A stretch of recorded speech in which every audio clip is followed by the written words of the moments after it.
Friends, मैं रचना Amarnath happy literature channel में आपका स्वागत करती हूँ। तो फ्रेंड्स, ये वीडियो बहुत ही ज़्यादा इंपॉर्टेंट रहने वाला है। इसमें MAG 5 literary criticism and theory से रिलेटेड कुछ इंपॉर्टेंट पॉइंट्स मैं आपसे डिस्कस करूंगी। लाइक दिसंबर 2022 का क्वेश्चन पेपर डिस्कस करेंगे हम, फिर उसके बाद पेपर पैटर्न, सिलेबस और कुछ इंपॉर्टेंट क्वेश्चंस। तो दिसंबर 2022 के क्वेश्चन पेपर से स्टार्ट करते हैं। इसमें हम पेपर पैटर्न डिस्कस करेंगे। तो पेपर 100 मार्क्स का रहेगा और आपको इसे सॉल्व करने के लिए 3 घंटे मिलेंगे। तो जो फर्स्ट क्वेश्चन है वो शॉर्ट नोट्स पर है और ये क्वेश्चन कंपलसरी है। इसके बाद जो सारे क्वेश्चंस आएंगे उसमें से आपको चूज करना होगा, लेकिन आप शॉर्ट नोट्स को स्किप नहीं कर सकते, आपको शॉर्ट नोट अटेम्प्ट करना ही है। तो शॉर्ट नोट्स में आपको 5 ऑप्शंस मिलेंगे, जिसमें से आपको 2 लिखना है।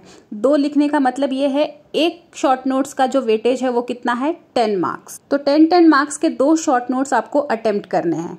शॉर्ट नोट्स आपको कोई भी यूनिट से पूछ सकते हैं, लेकिन इंडियन एस्थेटिक्स से 1 या 2 शॉर्ट नोट्स आना एकदम श्योर रहता है। आप लास्ट 10 इयर्स के क्वेश्चन पेपर को ऑब्जर्व करेंगे तो आप देखेंगे कि उसमें इंडियन एस्थेटिक्स से रिलेटेड कुछ ना कुछ जरूर पूछते हैं शॉर्ट नोट्स में। तो शॉर्ट नोट्स जो फर्स्ट क्वेश्चन है वो आपको कंपलसरीली अटेम्प्ट करना ही है। उसके बाद जितने भी क्वेश्चंस हैं उसमें से कोई भी 4 अटेम्प्ट करना है। तो अगर आप 4 क्वेश्चन अटेम्प्ट करें मतलब टोटल कितने हुए, 80 मार्क्स। एक क्वेश्चन 20 मार्क्स के हैं, तो 80 प्लस 20 कौन सा, जो फर्स्ट क्वेश्चन था वो मिलाकर कितना हो गया, 100। तो अब हम बाकी के क्वेश्चंस देख लेते हैं। Attempt a critique of the role of dance in ancient Greek theatre. The next question is, what effect did the romantic stress on individual and spontaneity of expression have on their choice of poetic forms? Then next is, what do you understand by intentional fallacy?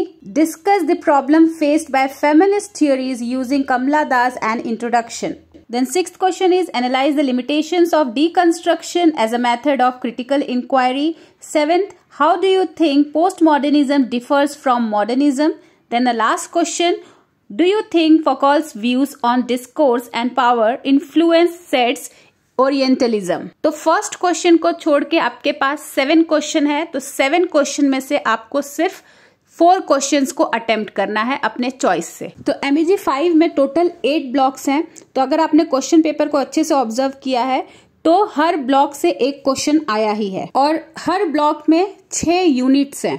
तो बहुत लोगों का ये question होता है कि सारे blocks को पढ़ना जरूरी है क्या, क्योंकि कई लोग लास्ट मोमेंट पे प्रिपरेशन स्टार्ट करते हैं, उनके पास इतना टाइम नहीं होता कि सारे ब्लॉक्स को वो पढ़े। तो वही एक क्वेश्चन है कि सारे ब्लॉक्स पढ़ना जरूरी है क्या, या फिर हम कोई भी ब्लॉक को स्किप कर सकते हैं। तो मेरा सजेशन यही है कि ज्यादा से ज्यादा अगर आप टॉपिक्स को कवर करेंगे तो वो आपके लिए अच्छा है, क्योंकि अगर आप कोई भी पर्टिकुलर ब्लॉक को चूज कर रहे हैं, सपोज आपने कोई भी 4 ब्लॉक्स को चूज किया कि आपको यही पढ़ना है, बाकी को आप स्किप करेंगे, और आपके एग्जाम में कितने क्वेश्चन आते हैं, टोटल 8 क्वेश्चन आते हैं। फर्स्ट क्वेश्चन को छोड़ के बचे कितने, 7 क्वेश्चन, जिसमें से आपको सिर्फ 4 क्वेश्चन अटेम्प्ट करने हैं। तो ये 4 क्वेश्चन कोई भी 4 ब्लॉक से हो सकते हैं। तो आपने जो चूज किया है 4 ब्लॉक, उसमें से 100% वो क्वेश्चन रहेंगे, लेकिन उसमें करना क्या है, आपको हर ब्लॉक को, वो 4 ब्लॉक को 100% पढ़ना है। एक ब्लॉक में 6 यूनिट्स हैं तो वो सारे यूनिट्स को आपको पढ़ना है, तभी जाके आप 4 ब्लॉक्स को चूज कर सकते हैं और बाकी को स्किप। तो अब ये पूरी तरीके से आपके ऊपर है, आप क्या चूज कर रहे हैं। आप पूरा का पूरा ब्लॉक्स पढ़ रहे हैं या फिर कोई भी 4 ब्लॉक्स और उसको 100% प्रिपेयर कर रहे हैं, ये पूरा आपके ऊपर है।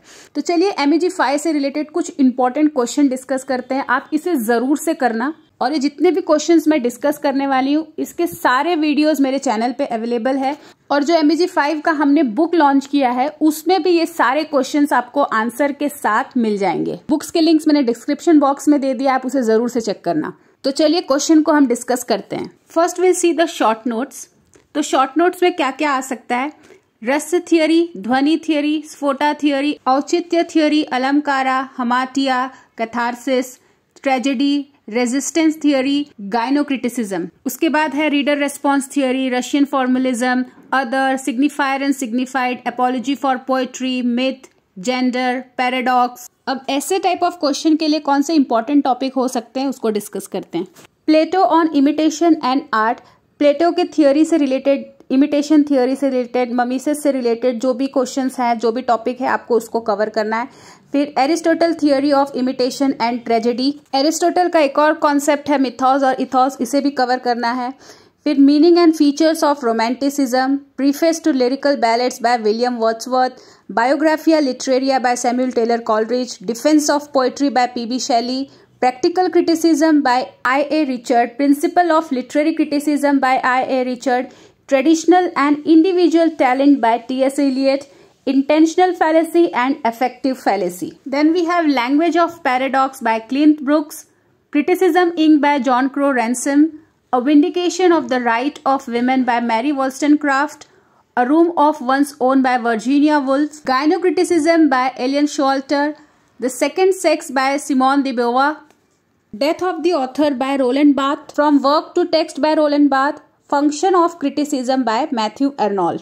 तो इसके अलावा मार्क्सिज्म भी है। तो अगर आपने मार्क्सिज्म को प्रिपेयर कर लिया है तो बहुत अच्छी बात है, लेकिन अगर नहीं किए हैं तो पहले ये 19 टॉपिक्स को आप एकदम अच्छे से प्रिपेयर कर लीजिए। फिर आपके पास अगर टाइम मिलता है तो मार्क्सिज्म के बारे में बस थोड़ा बहुत नॉलेज ले लीजिए, एकदम से ब्लैंक मत रहना। तो इन सारे टॉपिक्स के वीडियो मेरे चैनल पे है, आप उसे जरूर से देखिए। उसमें ये भी दिया है कि किस टाइप के क्वेश्चन आ सकते हैं इन टॉपिक पे बेस्ड, और सेम टॉपिक्स पर एग्जाम पॉइंट ऑफ व्यू से कैसे आंसर लिखना है, मतलब ऐसे टाइप में कैसे आंसर लिखना चाहिए 20 मार्क्स के लिए, वो सारे मेरे बुक में है। आप उसे जरूर से चेक करिए, लिंक मैंने डिस्क्रिप्शन बॉक्स में दे दिया है। तो फ्रेंड्स, इस वीडियो में बस इतना ही। आई होप ये वीडियो आपके लिए हेल्पफुल हो। एग्जाम के बाद मुझे फीडबैक जरूर से देना। तो मिलते हैं मेरे नेक्स्ट वीडियो में एक नए टॉपिक के साथ। तब तक के लिए आप अपना ख्याल रखिए। बाय।